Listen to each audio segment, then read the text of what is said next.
Hello, everyone. Welcome to Tea with TPS.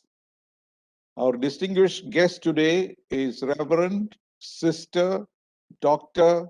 Feline E., who is popularly known as Sister Vinita. She is the manager of one of the most famous colleges in Kerala or in India altogether, the St. Teresa's Autonomous College in Ernakulam. He is also the elected provincial of the region, I understand. But it is in her capacity as the manager of the college that she has very graciously agreed to participate in this informal conversation. Welcome, sister. Thank you, sir. Well, sister, I have known you for some years. I've always observed that you are more a saintly person than a strict disciplinarian.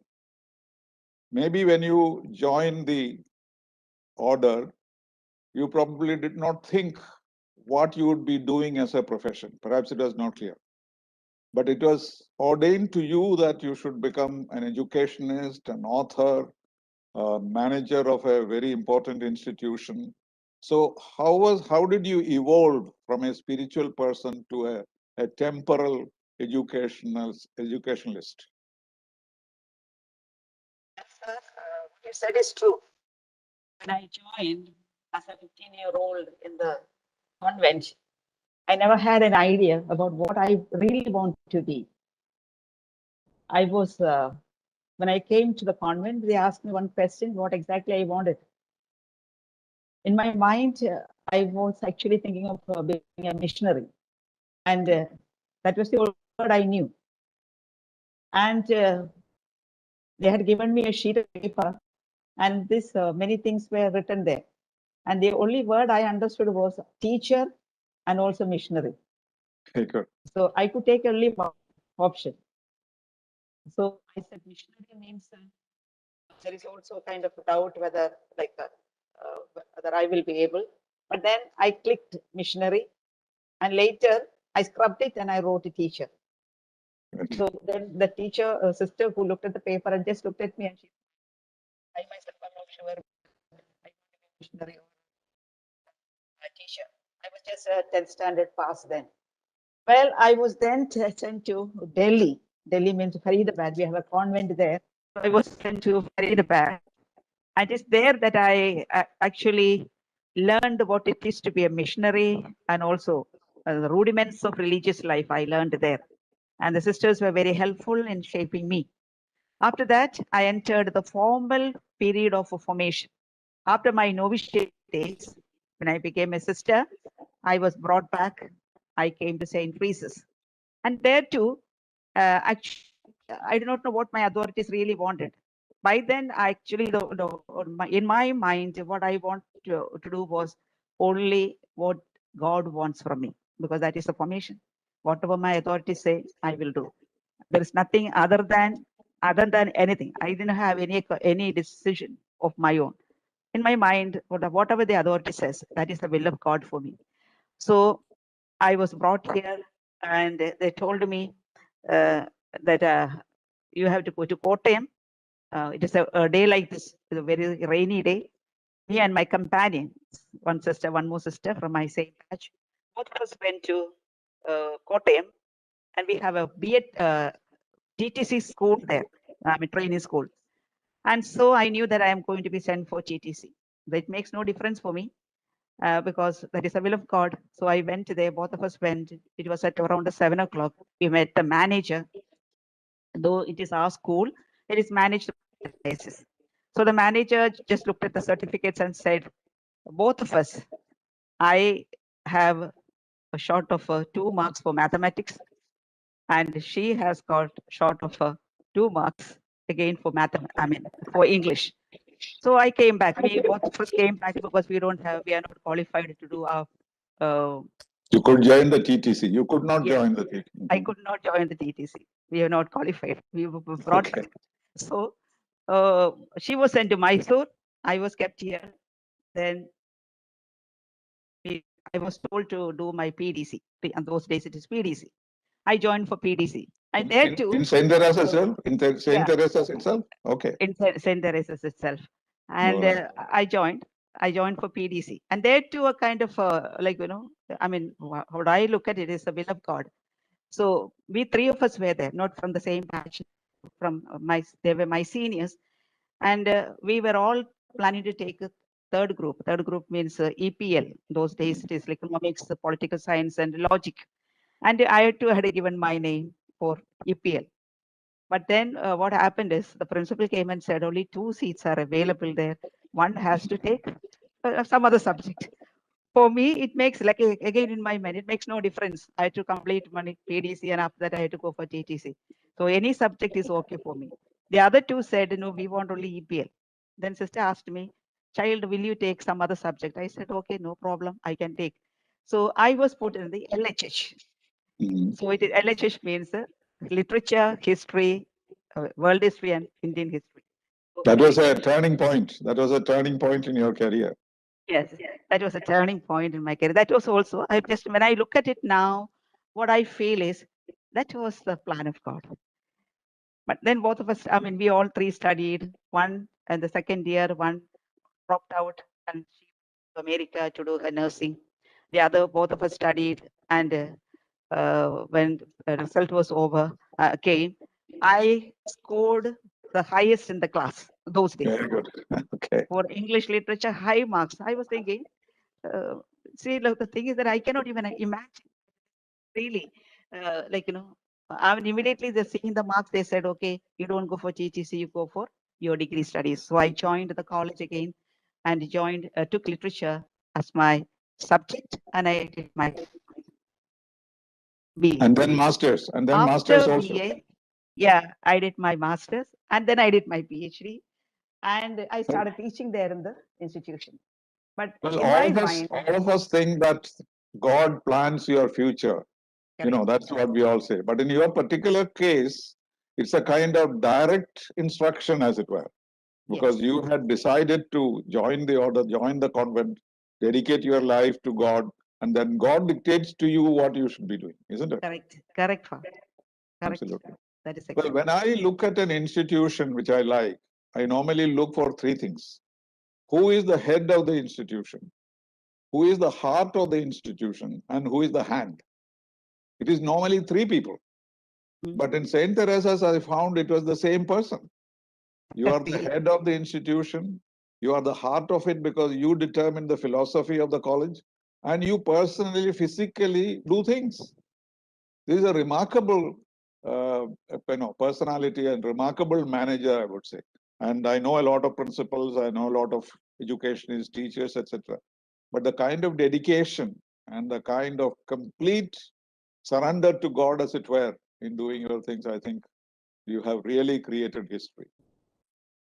That too is actually the name that St. Teresa's today has is not because of me. I should say, because St. Teresa's had always had a kind of leadership from the beginning. At this juncture, I would like to talk about my foundress, Mother Teresa of St. Rose of Lima. She died Why at is the she age called Saint Rose of Lima? Was she in Peru? Or? No. That is we have my name, like Sister Vinita. It is a shorter name. This is a shorter form of the full name.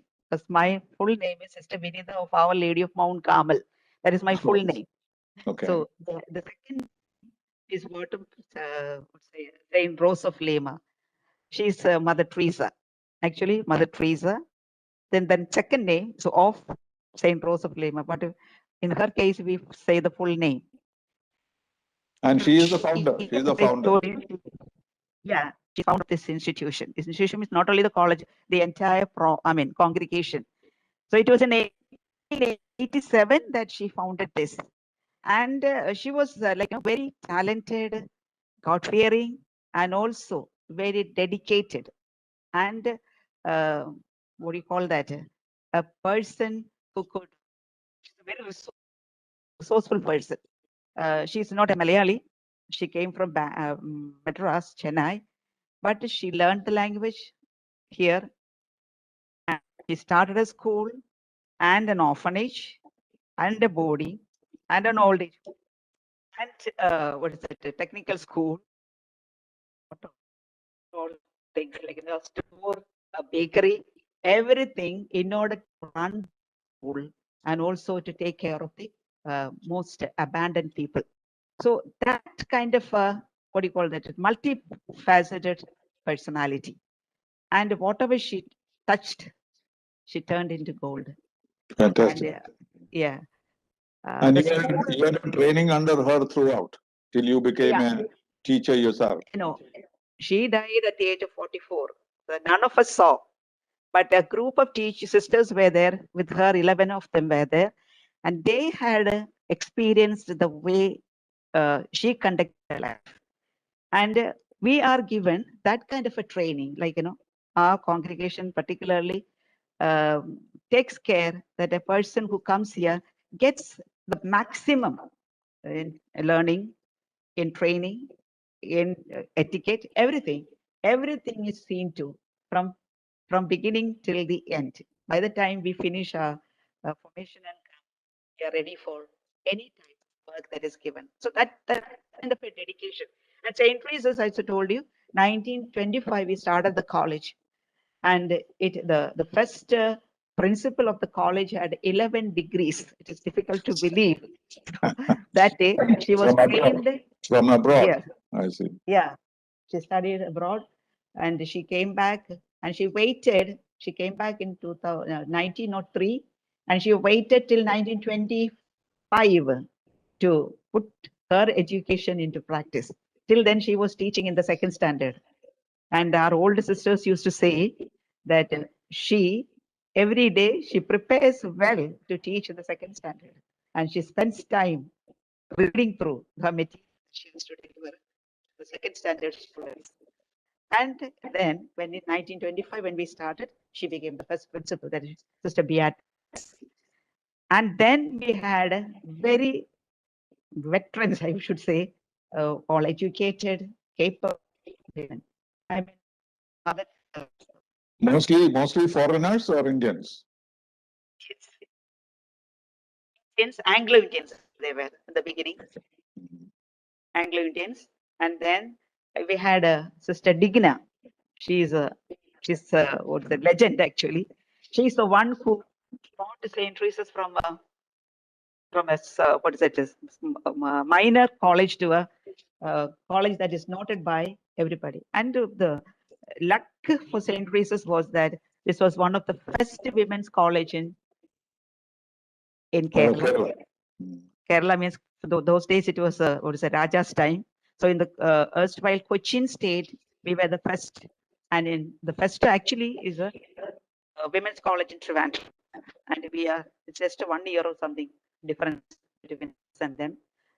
So we were the second. So Maharaja's college was already there. Maharaja's college was already there. It was there, but that is a co-ed college. But ours is women's college. We started under Madras University, and then so the early generation, wherever women were educated or educated, they are all part of St. Teresa's hierarchy. What is it? Primary education, high school education, everything was given in St. Teresa's. So we have rich legacy. Long line of luminaries who really ran the college for so many years. So it's no wonder that you have been so fortunate, and the college has been so fortunate. Yeah. Sister, tell me, do you still teach or do research, or are you a full-time manager? I'm a guide now. I have on the 19th, I have one of my students going in for Viva. Okay, PhD, for a PhD. Yeah, PhD. Yeah, I have 2 more students. With that, I'll stop, I think. But then I have I guided almost 10 students. But what do you think of research work in our country? Because many people criticize it. They say they simply collect information. We don't generate knowledge. Do you agree with that? Yes, sir. I agree with it. It doesn't go very deep. 1 or 2 of all my students, I can only say 3 of them really did research work. The other is collection of information, putting and putting certain things.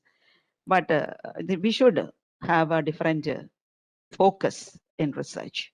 Yes, That's when what I I was in really believe. education, I tried very hard.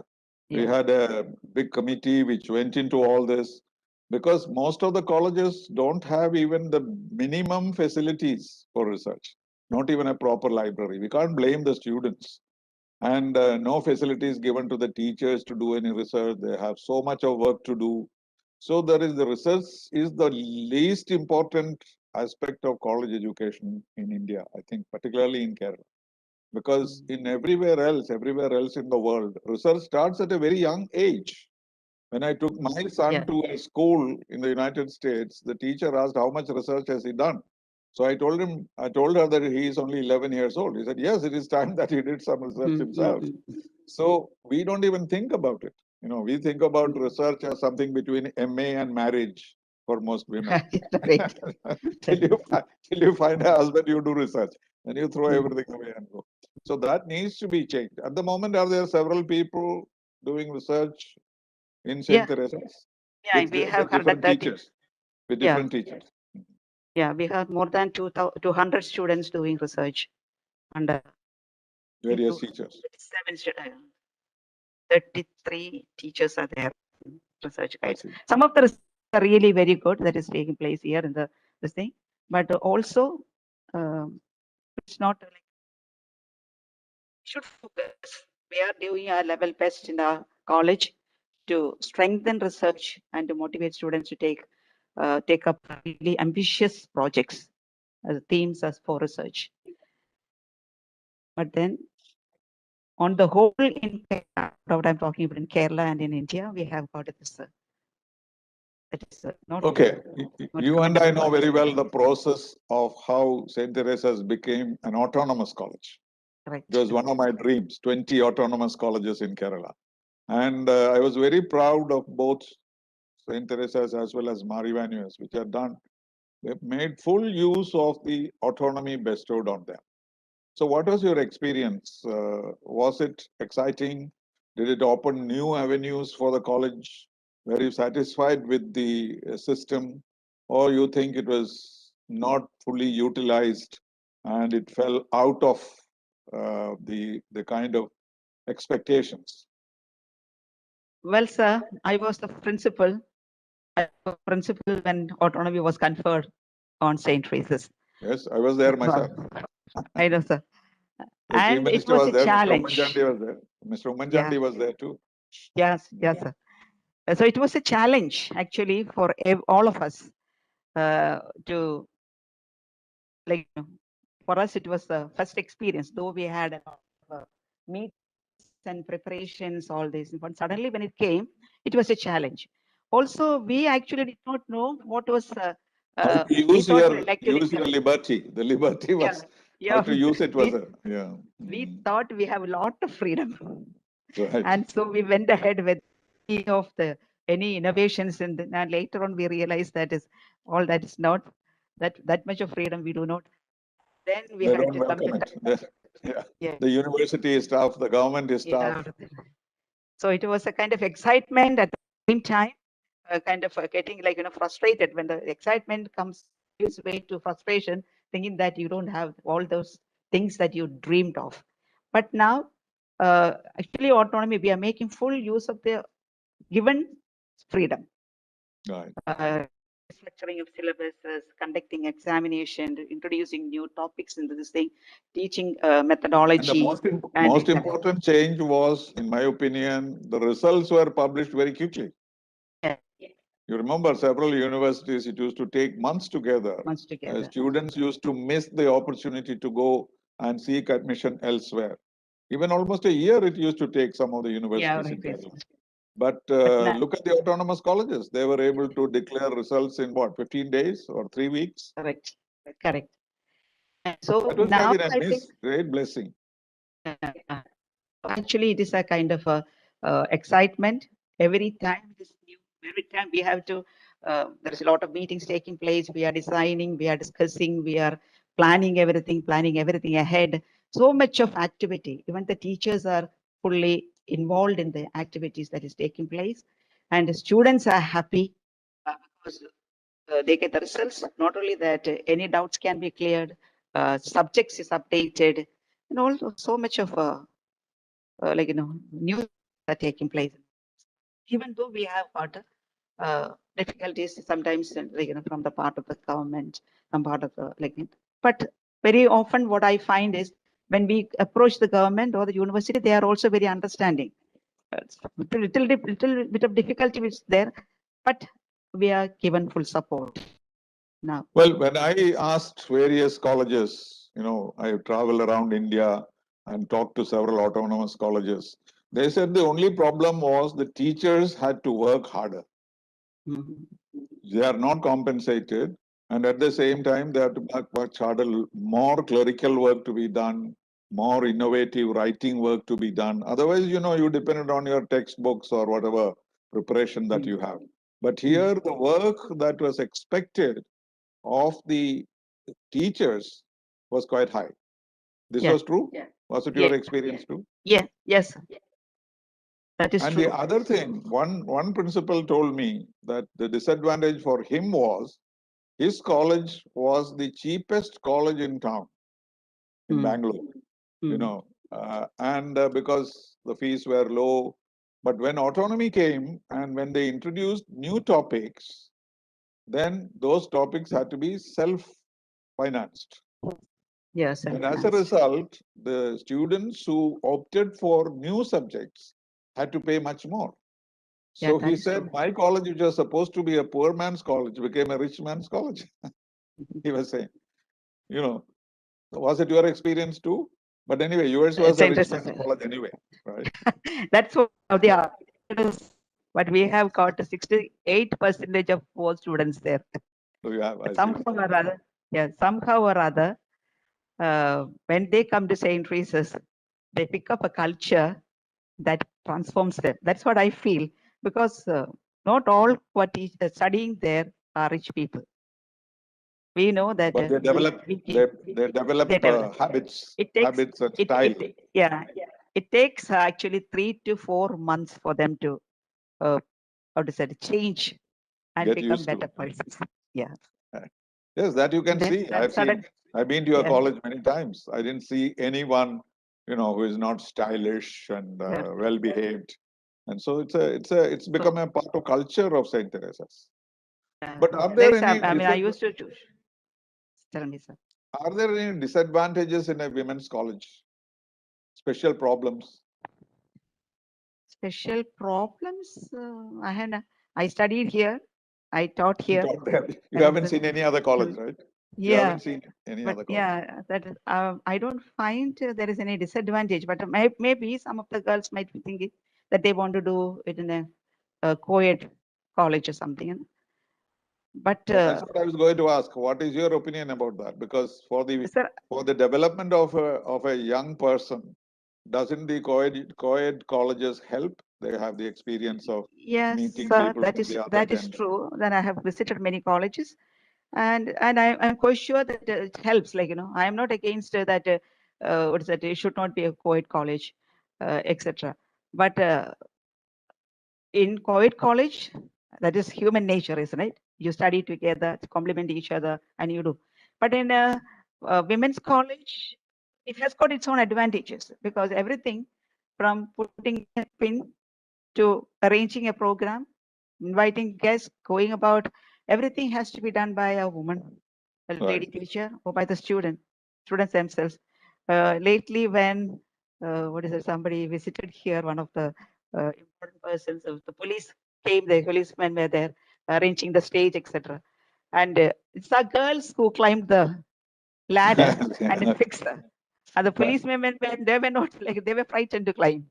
And these girls climbed up and they did all the arrangements and they came down.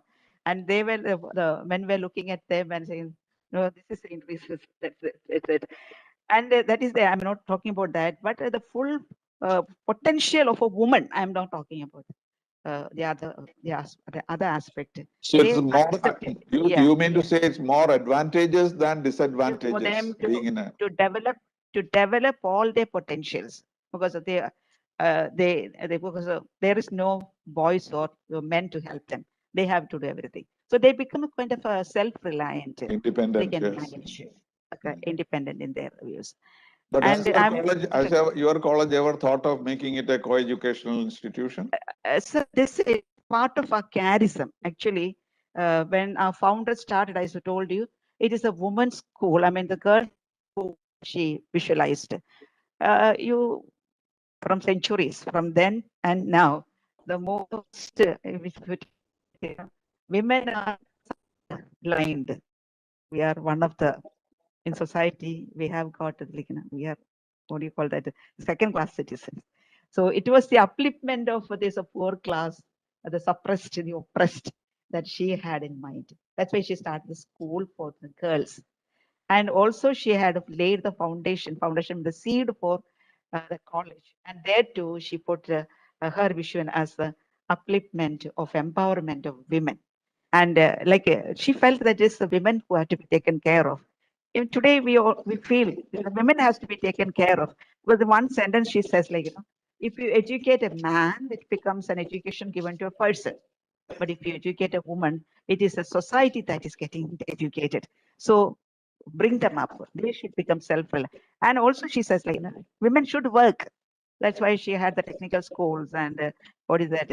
Other teachers training, helping them to go higher, etc. She was telling the woman should become a helpmate for the man. In her letter, she writes this. So she is not only financially independent also. Financially independent. That she was looking at. That is not only simple education and sense it at home. They have to become a support to the society and also to family. So that is the vision. St. Teresa's, I think when we start another college, we might just think of, suppose we're going for a technical college or an engineering college, we will, I think, we'll go in for a co-ed. But St. Teresa's, we want to keep it as it is. Very good. Follow the legacy of the founders. But was your founder a feminist? She's not a feminist, but she's a female. Okay. Human. And same about you. You are not a feminist as such. I'm not. I am not. Okay. But what is your philosophy? Gender equality? Yes, sir. Well, here of course in the college there are only girls, so there is no question of gender equality inside the college. But outside, when you want to promote your students or interact with others, so you expect gender equality to be applicable, right? That's true, sir. True. Because so you think that learning in an education institution like St. Teresa's, the women have the opportunity to be fully developed, financially independent, and be a contribution to the society. You're satisfied with that? That is what we feel, and also our students are everywhere, sir. Wherever students do, even if they are working in an office or anywhere, they do well, and we get the report. So even when people come to hire them, they say, "Oh, St. Teresa's, they are given the preference." That means the society is happy with the products that we send out. No, in terms of the diversity of activities, I was very, very impressed by the diversity of activities that you have. You have your own internet, you have your own radio, you have your own programs.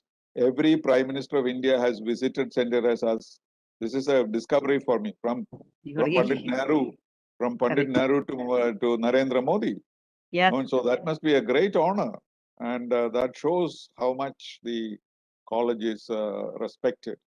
And coming to education in general, what is your view of the new education policy? You must have studied it. Yeah, the new education policy gives a lot of focus on the beginning about what is the quality of research in our country that is taking place. But really, this education gives opens new vistas for. And actually, it should be introduced. I feel that's what I feel. But then there is also fear that education is going to be privatized in the under NEP. What is the harm? You are a privatized institution. But we are all supported by the government. I know. But suppose there were no private institution in Kerala, all these missionaries, the NSS, the SNDP, we would have been in terrible trouble. So why should we in Kerala, who have flourished on account of private enterprise, be shy of a private university or a private college? Because you cannot find the money. The government simply cannot afford to spend all the money on education. We still spend only a very small percentage of our GDP for education. And if the kind of things that you need, if you want a 50%, eligibility for higher education by 2030, that's what we want to do. Yeah. Can you imagine the number of teachers required? 1 million teachers are required. Who is going to pay for it? How many buildings are required? How many facilities are required? So if you have a target of reaching that admission of 50% of the eligible students in higher colleges, you need a tremendous expansion. And unless the private sector contributes at least 50%, this dream will not come true. That's the sad part. But I don't know whether, because in our country, we have also the poor people. So if education becomes very expensive, higher education may become a kind of a mirage for the people. No, but sister, how many of Kerala students go outside to study? So there are enough people who are willing to spend their money and go out. If they cannot go anywhere else, they at least go to Bangalore. If they are better off, they'll go to Delhi. If they're still better, they'll go to United States, because the parents are not reluctant to spend money on their children. That's something very special about Kerala. But at the same time, I'm not saying that the private colleges should be preserved for the rich people. I had designed a private university bill for our assembly, where I had made sure that all the reservations are protected, all the poor children were given compensation so that they can afford to pay the fees in the private university. All this was included. But why it was not accepted was simply because of a mindset. You don't have to agree with me, but I'm just telling you my own view. I tried very hard to introduce private universities in Kerala. And there are people willing to spend money. They had the land, they had the money, they had the idea, the initiative. 10 of them applied. And I simply said we might have a private university. And this is something which the new education policy wants. They want to open up. A liberal education is what we are looking for. And also vocational education.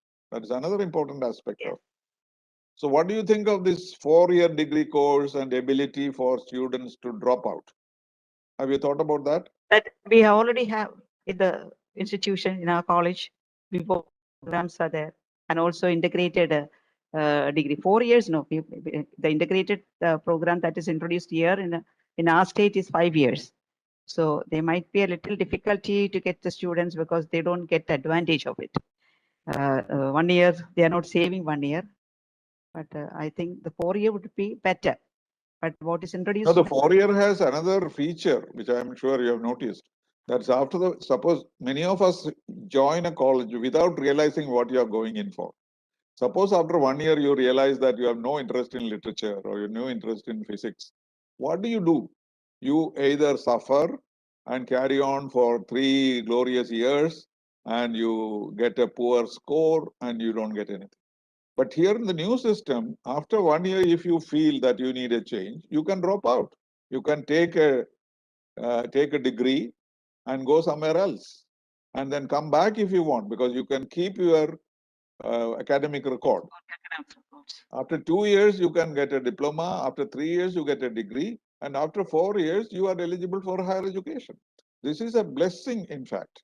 Of course, nobody has objected to it.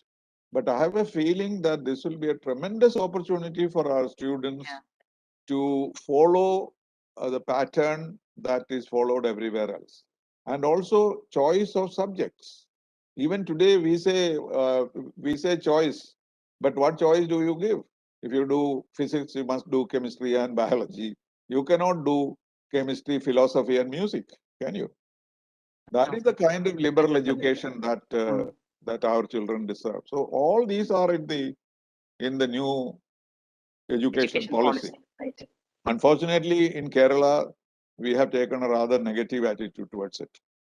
But this is going to be implemented. So if we stand outside it, we will be the sufferers because the system will go through.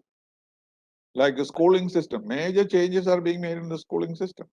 And if we Correct. say that we will not accept this, and then where do our students go? This is going to be an issue in the next few years. Of course, they are saying all this will be implemented only in 20 or 30 years. That's plenty of time. But that's a lot of time lost. See the new universities which have come up in Delhi and in other places, the Yeah. so-called new generation universities, are very different from our universities. And that can be done only if there is, private investment. And that is my view. And also now they are proposing also to allow foreign universities to come to India. Do you have any objection to that? I don't have any objection because the best should be given. You think it will The help? best, Right? yeah, it will help in the what do you think? The students going out, we can keep the students here if the universities come Exactly. here. Exactly. And more Indian students, our students will get opportunities to get the better To study. education. If you have Harvard University or Columbia University in India, Yeah. and they will come. They will not come to make money. We already have put in our bill that no money can be taken back. If somebody opens a foreign university here, one of the conditions is that they will not be allowed to take any money back. Whatever money you earn, they have to reinvest in the country. Even then, the best universities of the world are willing to come here. But we have blocked it. We have not allowed them to come. But that brings me to the question, how much of, sorry. Sir. But do you have a lot of exposure to foreign universities? We have, sir. We have collaborations with, and we have signed MOUs. Some of our students have gone there, visited there, and their students have come here. We have also foreign students studying in our institution now. Do you have, how many foreign students do you have? At the moment, we have only 2. At this thing, last year, a few of them had taken admission, but then they were not able to come, so they dropped out. But what are they studying? These 2? Yeah, one is studying in home science. Yeah, the other is sociology. I see. But many students from abroad want to come for whatever is Kerala's own culture, dance forms, cooking, all other kinds of, literature form, etc. So for those things, or even Kathakali or Mohiniyattam or, Kalaripayattu, all these things should be introduced in the curriculum. And then you will get We have a department, Bharatanatyam department. It's doing well now. I think that can attract students, foreign students. We have. But you have to promote it. You have to promote it. When I was in education, I asked every university to print a brochure giving the details of the courses in various colleges to which foreign students can be invited. But I don't know what we did with it. Some people created brochure, but we never propagated it. See, in the world today, this is a world of information and technology. And there is no shortage of avenues for us to publicize what we are capable of doing. The internet is a great institution. And now with more and more online education, these students don't even have to come here. Because even though we adopted online education because of COVID, in the future, online education is going to be part of the system. Don't you think so? Yeah, correct. That is it. I think in next year also, and near future, we will be depending on this, I think. This has become very convenient now. Yes, and less expensive. Yeah, less expensive. No, and there already the online system was very popular in the world. The massive open online courses. Yeah. Every university provides that, but we did not take it up. I tried very hard from 2011 onwards to introduce massive open online courses. But then our teachers were all very much dedicated to person education. They said, oh, this is a bore. How can we do that, etc. But if we had started in 2011, And if the COVID had come now, we would have had 8 years of experience. Correct, sir. But So the in this- university has now introduced that every student must take this MOOC courses. It has become Yes, compulsory now. yes, we have our own. India has its own MOOC courses, no? Yeah. Swayam. Swayam. Yeah, but unless it is part of the curriculum and they are given credit for it, nobody will take it up. That is the problem. It's not so far. So far, it's not introduced that way. Yeah, I know. It's become compulsory for students to do Take it. at least one Yes, MOOC certainly. course. That Yeah. will make a big difference. And they should be given credit for it. What else are your ideas for improving education system in Kerala? Have more. Just one thing. Give freedom. Colleges, autonomous colleges. Should give little more freedom to autonomous colleges or other institutions to introduce the courses and also like not we are now having freedom to conduct examinations and all these kind of things, but more of like new courses, to introduce new courses, and also as you said about combinations should Choices. be able to choices should be there. Now instead of having 3 or 4 subjects, give them the we have something called what is that? Your choice based. Actually, this is called choice based education. That's only Currently, name. there is no choice. That's a choice That's only only between. It is only 1 or 2 subjects you can, a common course or open course, etc. That is not sufficient. There should be a lot of courses introduced so that the students have what is that, a variety of subjects to. Yes. Everything that should be like that is one of my. That's what I think should be like as you said. If a student wants to learn music along with the mathematics, she should be allowed. Yes. Or she wants to do Bharatanatyam, science, a combination of science and arts and other subjects should be integrated. So, I mean, that kind of a flexibility should be there. That is one of my dreams. It takes it'll take a lot of effort to do that. And Yeah. one last question is about corporates. Do you work with companies, etc., to give your students an opportunity to work while they are studying to gain some experience? Because Kochi is an industrial. Some of students are doing part-time jobs. They are there in the class, and then after the class, they go for work, and then they earn something. Some of them are supporting their families, and also they're doing their education expenses met by these part-time jobs. Not everyone, but a few students are doing that. That is, we encourage. That's why we have a class time is arranged. Campus recruitments, do they take place? Definitely, we have almost more companies come and they recruit our students. But one thing I noticed in our campus is that our students all want to go for higher education. And so after the degree, though they go for placement interviews and they get their offer letters, some of them drop out. They won't accept the offer because they want to go higher education. And a few students also take the opportunity. No, but to you have avail higher education in the your own facility. college. They can go up to Yeah. PhD in your own college Yeah. and then go Yeah. for a job.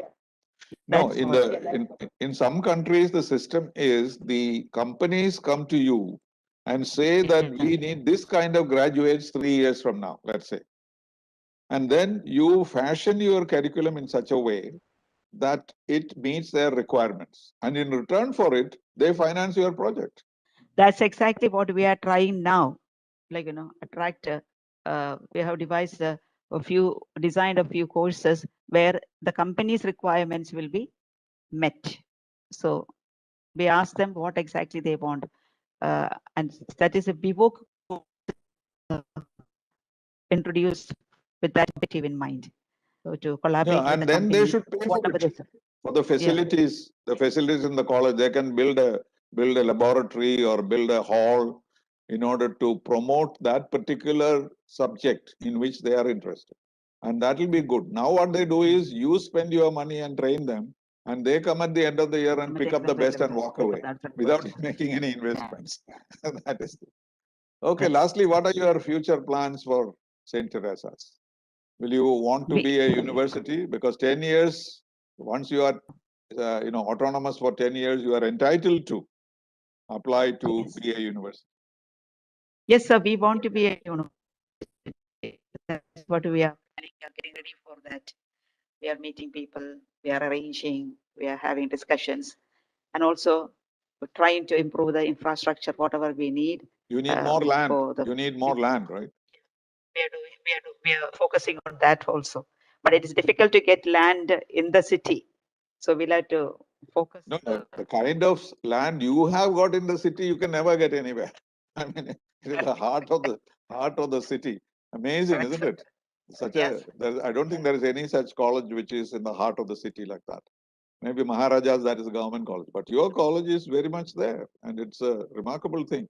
But you cannot expand there. You will have to go out to a farther place to set up the university, I suppose. Yeah, we Some are of the also departments can be studying about the camps here. And when we are starting the university will be like it will be like a satellite. Yes. The center will be here, and other colleges and departments will be in certain other places. So that is a concept we are thinking of. Maybe you can start thinking in terms of a deemed university initially, because at the moment they don't allow private universities. But Private university. there is a Jain University as a deemed university, Amrita as a deemed university. So that may be the first step, and then eventually become an independent university. Anyway, with you in charge, I'm very optimistic and very hopeful that all these nice things will happen. Already it's a very good college, but with your imagination and your commitment, your dedication, your faith in God, all these combine to make you an ideal head of an institution. And I'm sure you'll have all the very best and all luck in your plans ahead. Thank you very much for spending so much time with Thank me you, sir. on Thank this you very rainy much. day. Thank you. Thank you very much.